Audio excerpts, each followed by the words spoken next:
Transfer of shares और transmission of shares का distinguish है, ये करीबन 5 मार्क का डिस्टिंग्विश आएगा।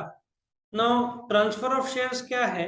एक प्रकार का वॉलंटरी या डेलिबरेटली एक आदमी जो कि ट्रांसफरर है बेच रहा है एक दूसरे आदमी को जो कि ट्रांसफरी है, वो अप्लाई करता है कंपनी को यूजिंग टू मेन डॉक्यूमेंट्स। कौन से डॉक्यूमेंट्स है? इंस्ट्रूमेंट ऑफ ट्रांसफर और साथ में क्या रहेगा? Share certificate. ये ट्रांसफरर अप्लाई करेगा किसको? कंपनी के पास।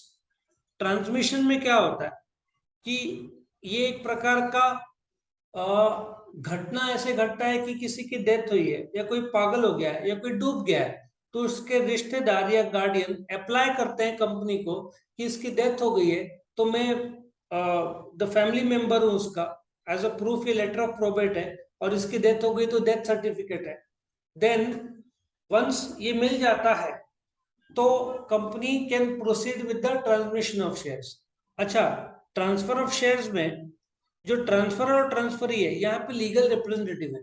जिसके नाम पे शेयर्स है उसकी तो डेथ हो गई, वो तो कुछ नहीं कर सकता। तो बाकी के जो लोग हैं, जो फैमिली मेंबर है, लीगल रिप्रेजेंटेटिव वही कर सकता है। लीगल रिप्रेजेंटेटिव मतलब जैसे मैंने बोला एक आदमी की डेथ होगी तो उसकी वाइफ को अप्लाई करना पड़ेगा, कंपनी को पता नहीं रहेगा, ये ट्रांसमिशन ऑटोमेटिक होता नहीं है। ठीक है। दूसरा, ट्रांसफर ऑफ शेयर्स कब किया जाता है? जब तुमको बेचना है शेयर्स या तुमको गिफ्ट करना है, तुम गिफ्ट डीड बना के भी ट्रांसफर कर सकते हो, उसमें कोई प्रॉब्लम नहीं। ट्रांसमिशन में कब करते हो? नॉर्मली डेथ, इंसॉल्वेंसी, ठीक है ना, डेथ हो, इंसॉल्वेंसी या कोई इनसेन पागल हो गया तो भी हो सकता है। नेचर ऑफ एक्शन, ट्रांसफर एक deliberate action, transmission deliberate action नहीं है। ये घटना ऐसे घटा है कि तुमको अप्लाई करना पड़ रहा है। ट्रांसफर तो मैं बेचना चाहता हूँ, कौन रिश्तेदार है जो चाहेगा कि भाई डेथ हो जाए इसकी तो मेरे नाम पे? सो इनवॉलंटरी एक्शन है। इन ट्रांसफर आई नो कि I am going to sell. In transmission सामने वाले की डेथ होने के बाद दूसरा को मजबूरन अप्लाई करना पड़ा, ठीक है ना, इनवॉलंटरी। पार्टीज, यहाँ ट्रांसफर ऑफ शेयर्स में दो पार्टीज है, कौन? ट्रांसफरर, दूसरा ट्रांसफरी।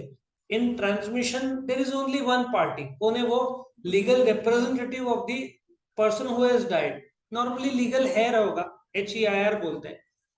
ठीक है।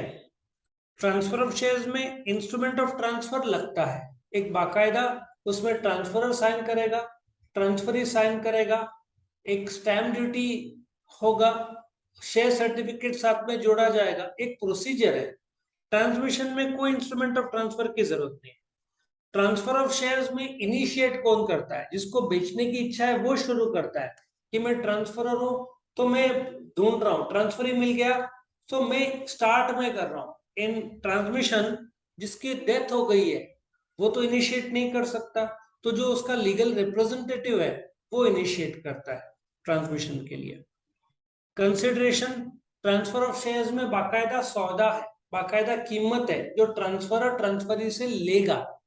सपोजिटली उसने 50,000 के शेयर्स बेचे तो ट्रांसफरी उसको 50,000 देगा, किसको? ट्रांसफरर को। ट्रांसमिशन में पैसे का सौदा नहीं हुआ है, सिर्फ नाम चेंज हो रहा है, तो कोई सौदा नहीं है ट्रांसमिशन। कंसिडरेशन मतलब कीमत, ट्रांसफर में कीमत रहेगी, ट्रांसमिशन में कीमत नहीं रहेगी।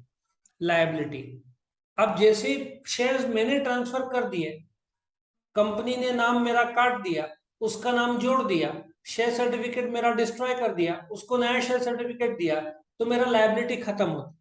एज अ मेंबर उसका लायबिलिटी लागू हो जाए। सो द मोमेंट यदि मैंने ट्रांसफर किया तो मेरा लायबिलिटी खत्म हो जाएगा। ट्रांसमिशन में यदि पार्टली पेड अप शेयर्स था, 10 रुपए का शेयर 6 रुपए था, 4 रुपए बाकी था, एक आदमी की डेथ हो जाती है, शेयर उसके वाइफ के नाम पर आ जाता है, तो उसकी वाइफ को 4 रुपए भरना पड़ेगा। यदि एक आदमी की डेथ हो जाती है, होम लोन लिया हुआ, क्या उसके फैमिली मेंबर्स को भरना पड़ेगा कर्जा? Absolutely yes. तुम किसी को डुबा नहीं सकते कि भाई इसकी डेथ हो गई है, बैंक को अभी हम नहीं भरेंगे क्योंकि लोन उसने लिया था। उसके family members are required to pay the loan. तो एक तरीका है, फैमिली मेंबर्स बोलेंगे चलो डेथ हो गई तो घर हमारे नाम पर आ जाएगा, घर को बेच दो, कर्जा लौटाओ, बाकी का पैसा हमारा। ठीक है। बट लायबिलिटी ट्रांसमिशन होने के बाद जो ओरिजिनल लायबिलिटी था, हाँ 10 रुपए का शेयर है, पूरा 10 रुपए पे कर दिया, लायबिलिटी खत्म हो गया, तो लीगल रिप्रेजेंटेटिव सेफ है, ठीक है ना। But partly paid up shares था तो बाकी का उसको भरना पड़ेगा। Stamp duty as per the market value of share has to be paid, जो भी नॉर्मली इट इज 0.25%, ठीक है ना। यहाँ पे कोई स्टैम्प ड्यूटी की जरूरत नहीं है ट्रांसमिशन में। तो इस प्रकार से यहाँ पे ट्रांसफर और ट्रांसमिशन का डिस्टिंग्विश तुम्हारा खत्म होता है।